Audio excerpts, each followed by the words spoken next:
At Sunday's NXT TakeOver 31, Finn Balor successfully defended his NXT Championship against Kyle O'Reilly in an incredible match. But original plans were to have it even more incredible, with Balor having to call for an early finish when everyone got injured. Which can happen when you're legit kicking people in the face. While both men were busted open, it's unknown whether O'Reilly's injuries are kayfabe or not. But Balor sure has confirmed his ones are legit, revealing he broke his jaw in the match twice, tweeting, "Broken jaw in 2 places, still the champion," featuring an x-ray showing his cracked jaw. Cracked jaw, title of your wrestling finisher. The normal recovery time for a broken jaw is around 6 weeks, meaning Finn won't have to vacate the championship like its previous holder Karrion Kross, who separated his shoulder winning the belt at the last takeover. But Balor's isn't the only injury in NXT this week, as on last night's episode, Ridge Holland had to be stretchered out following a post-match brawl with Oney Lorcan, with a referee holding up the dreaded X sign, or that one sometimes, used to tell backstage producers a real injury has been suffered and having to pull Lorcan away immediately. As if NXT didn't have the looming Raw and SmackDown draft to worry about, with the main roster typically gutting all their top talent, this injury could significantly impact the brand's booking. Relative newcomer Holland was massively elevated at TakeOver 31, being involved in the unconscious Adam Cole attack at the end of the show, and those aren't the only plans that might have to be scrapped. Following Drew McIntyre's Royal Rumble win 9 years ago back in January, going on to win the WWE Championship at WrestleMania 36, WWE's UK interest rose significantly, and according to Inside the Ropes, WWE planned to capitalize on this by having McIntyre headline a UK pay-per-view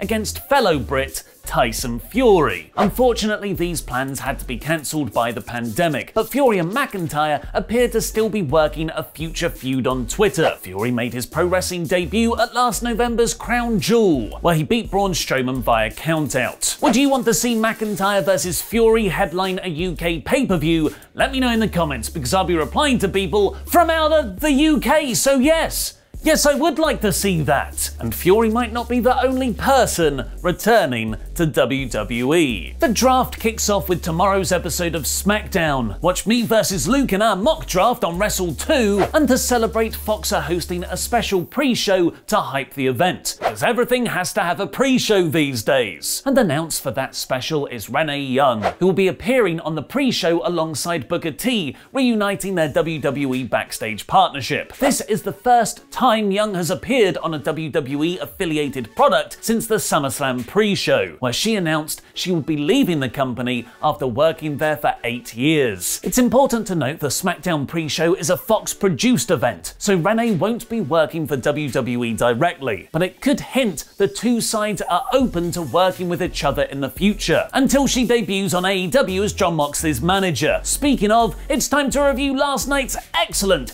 AEW Dynamite in about 5 minutes. Thanks for your support on Patreon, The Hitchhiker, Micah Nab. This entire episode was themed around celebrating Chris Jericho's 30 years in the wrestling business, which was peppered with well wishes from celebrities I actually like. Wrestling greats like DDP, Bully Ray and Ultimo Dragon, rock legends like Gene Simmons and Lars Ulrich, sports stars like Shaq and the dad of Jericho, Ted Irvine, and filmmaker comedians like Kevin Smith and Gabriel Iglesias. Cameo's an amazing service, that's all I can say. What was most exciting though was the video from across the Pacific, a message from New Japan's ace, Horseshoe Tanahashi. After a year of tension between New Japan and AEW, we got our second crack open here in the so-called Forbidden Door. But unlike Jericho's match against Tanahashi in January, this one comes the week after New Japan announced their president, Harold Meij, will be stepping down, who was reportedly one of the major obstacles between the two sides working together. And then, later in the show, there was a message from Impact's Don Callis, who was instrumental in booking the first Jericho Jericho vs Omega match for New Japan, and then Lance Archer and John Mox's video promos on each other, courtesy of New Japan images, were used from their Wrestle Kingdom match from the start of this year. Do you think a New Japan AEW partnership is coming? Let me know in the comments. The opening match was Will, not Luke Hobbs, taking on Brian Cage for the FTR Championship, as two big meaty men did big meaty wrestling cruiserweight spots. Wait, what? Hobbs and Cage seamlessly switched from huge power moves to standing moonsaults and frog splashes, in the same vein as Keith Lee vs Dominik Dijakovic's series in NXT. Hobbs' frog splash was a strategic mistake though, losing because of inexperience rather than a lack of talent, as Cage dodged it and hit the drill claw to win. Taz offered Hobbs a place in his faction afterwards, but Darby Allin made the save. Hybrid 2 were the latest team to get a brush with FTR's greatness, while the Young Bucks watched on a TV screen at the most ridiculous angle possible backstage. Surely a jab at WWE. This was another great showing from FTR, who in just a few months have managed to completely erase the last few years of WWE main roster from my memory. They made Hybrid 2 look really good too, with Angelico excellently selling his leg, but ultimately getting pinned by Cash. The Young Bucks then superkicked the camera filming them backstage, which worked far better than their attacks on non-wrestling talent, but unfortunately the comedy was saved for the Best Friends, who showed a mocked-up image of FTR as hot dogs and came out to call them wieners. I'm very into their match on next week's anniversary show, but this angle came off as the lamer side of sports entertainment. But that was immediately corrected by what has instantly become one of my favourite matches of the year.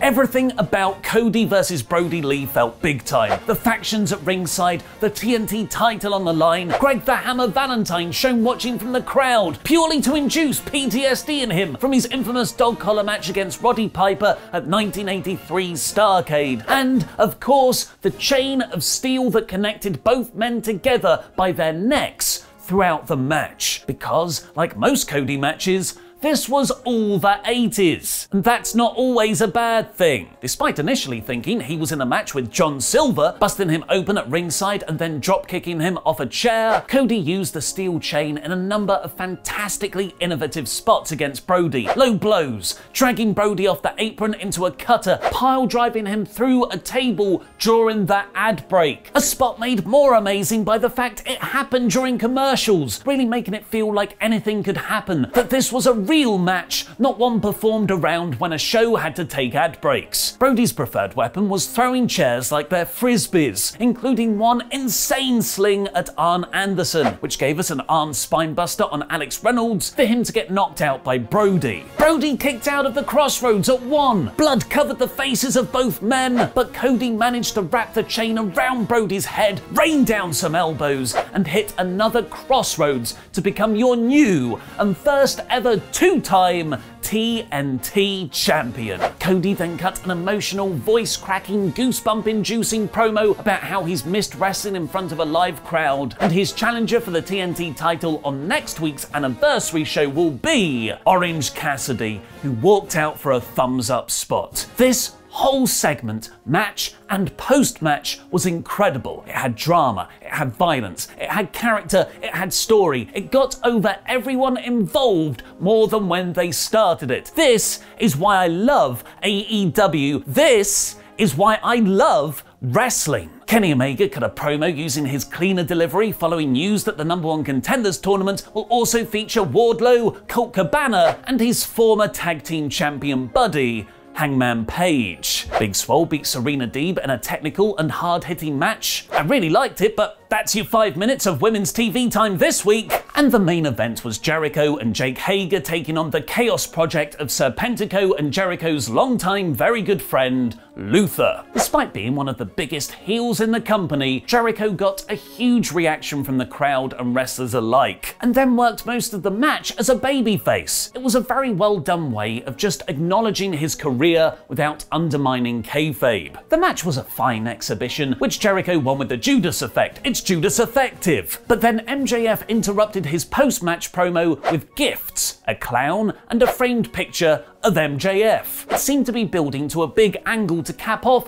what had otherwise been a terrific show, but Jericho played it as a joke instead, knocking out the clown and celebrating with the heel roster in the ring, while SNL-style credits rolled with Chris Jericho in every slot. The dog collar match has immediately become one of my favourite matches in AEW history, and while everything else was really good on the show, the main event lacked a killer angle to make this perfection. This week's Dynamite is 4 out of 5. Is Otis being stripped of his Money in the Bank briefcase? Click the video on the right to find out WWE's potentially very disappointing plans. And want to get into the brilliant hobby of board games? Then you need to watch Laurie Blake's brand new Party Games Explained over on Phenomenerds by clicking the video below that. Give our new channel a subscribe over there too.